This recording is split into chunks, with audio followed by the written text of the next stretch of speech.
পুলিশে লোক নেওয়া হোক, 60,000 পুলিশ রিক্রুটমেন্ট হবে, প্রায় 1 লক্ষের মতো টিচার রিক্রুট হবে, বিভিন্ন দপ্তরে 5 লক্ষ ছেলে মেয়েকে নেওয়া হবে।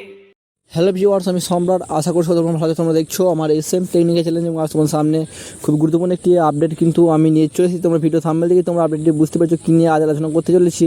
এবং আমাদের মাননীয় মুখ্যমন্ত্রী মমতা বন্দ্যোপাধ্যায় কিন্তু বিরাট ঘোষণা করেছেন তিনি, এবং ইতিমধ্যে 2024 সালে কিন্তু 60,000 পুলিশ কর্মী কিন্তু তিনি নিয়োগ করতে চলেছেন, এবং 2024 সালে এবং তিনি আরামবাগের একটি সভা কিন্তু জানিয়েছেন, এবং সেই বিষয়ে তথ্য তোমাদের ভিডিওর মাধ্যমে জানাবো। ভিডিও স্কিপ না করে তোমরা শেষ পর্যন্ত তোমরা দেখতে হবে। এই চ্যানেল সাবস্ক্রাইব করে পাশে থাকবে, অবশ্যই অল করে সর্বজন সরকারের আপডেটগুলি পেতে।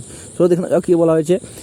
একদিন আরামবাগের একটি সরকারি পরিষেবা বা প্রধান কর্মসূচি থেকে মুখ্যমন্ত্রী মমতা বন্দ্যোপাধ্যায় ঘোষণা করেন, এবং রাজ্য সরকারের বিভিন্ন দপ্তরে মোট 5 লক্ষ শূন্যপদ কিন্তু তিনি নিয়োগ করতে চলেছেন, এবং এই 5 লক্ষের মধ্যে 1 লক্ষ শূন্যপদ আছে শিক্ষকের ক্ষেত্রে, এবং অন্যদিকে পুলিশের শূন্যপদ রয়েছে 60,000-এর কাছাকাছি কিন্তু তিনি শূন্যপদ বা ভ্যাকেন্সি বার করতে চলেছে। এবং এছাড়াও দমকল, পঞ্চায়েত বা জনস্বাস্থ্য এবং কারিগরি দপ্তরে সহ বেশ কয়েকটি দপ্তরে বা বহু সংখ্যক কিন্তু পদ খালি আছে বলে তিনি কিন্তু জানিয়েছেন, এবং এই ভিত্তিতে শূন্যপদগুলি কিন্তু তোমাদের দেখতে পাচ্ছ একের পর এক বিজ্ঞপ্তিতে প্রকাশ পাবে বলে কিন্তু তিনি জানিয়েছেন।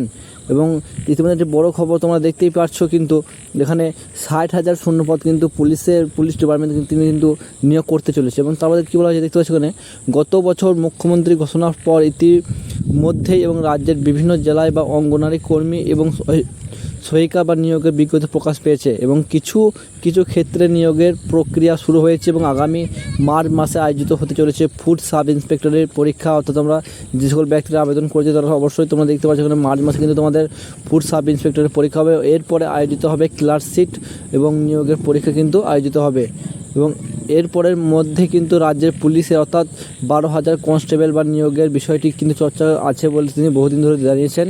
এবং যে WBP কনস্টেবলে যে 12,000 ভ্যাকেন্সি বের হওয়ার কথা আছে সেটা খুবই শীঘ্রই কিন্তু বের হতে চলেছে, এবং লোকসভা ভোটের আগে কিন্তু সেই WBP পুলিশ কনস্টেবলে কিন্তু রিক্রুটমেন্ট কিন্তু বের হবে বলে কিন্তু তিনি জানিয়েছেন। এইটুকু তিনি সকল ছাত্রছাত্রীরা পুলিশ বাহিনীর জন্য প্রিপারেশন নিচ্ছে, তাদের জন্য খুব খুশির খবর কিন্তু চলেছে। তোমরা ভালোভাবে প্রিপারেশন নাও, এবং থ্যাংক ইউ। দেখা যাচ্ছে নেক্সট ভিডিওতে। এই ধরনের আপডেট চ্যানেলকে সাবস্ক্রাইব করে পাশে থাকবে, অবশ্যই অল করে থ্যাংক ইউ। দেখা যাচ্ছে নেক্সট ভিডিওতে।